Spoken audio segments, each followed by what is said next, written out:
বন্ধুরা, শক্তি ফাউন্ডেশনের আরেকটি নিয়োগ বিজ্ঞপ্তি প্রকাশিত হয়েছে। এটি হচ্ছে micro finance officer, junior accountant, medical assistant, paramedic.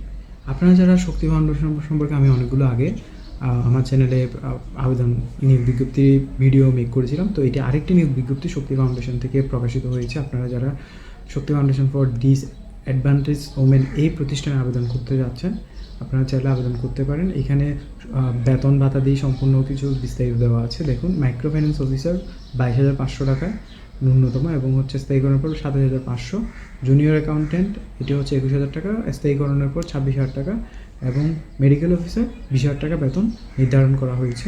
তো আপনারা যারা আবেদন করতে যাচ্ছেন, এখানে আবেদন করার জন্য কিছু নির্দিষ্ট শর্তাবলী আছে। আপনারা আবেদন করার জন্য এখানে যে নিয়মগুলো দেওয়া আছে সেটা ফলো করে খুব সহজে আবেদনটি করতে পারবেন। আবেদন করার শর্তাবলী, নিয়মাবলী।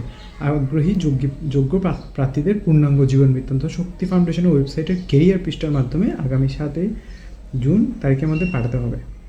অর্থাৎ এটি বিস্তারিত shakti.org.bt কেরিয়ার এই ওয়েবসাইটে গেলে আপনারা আবেদন করার জন্য বিস্তারিত নিয়মাবলী পেয়ে যাবেন, অর্থাৎ ওখান থেকে, ওয়েবসাইট থেকে। এবং হচ্ছে শক্তি ফাউন্ডেশন নিজস্ব অফিস ব্যতীত আর্থিক লেনদেন করেন, অর্থাৎ এখানে যদি কোনো আর্থিক লেনদেন অফিস ব্যতীত করতে হয় তাহলে এটি প্রতারক চক্র হিসেবে ধরে নেবেন। নিয়োগের ক্ষেত্রে নারী কর্মীদের সর্বোচ্চ অগ্রাধিকার দেওয়া হবে, অর্থাৎ নারী কর্মীদের জন্য এই পদে যারা আবেদন করবেন তাদেরকে অগ্রাধিকার দেওয়া হবে। তো আপনারা যারা আবেদন করতে যাচ্ছেন দ্রুত আবেদন করে ফেলবেন। ধন্যবাদ সবাইকে।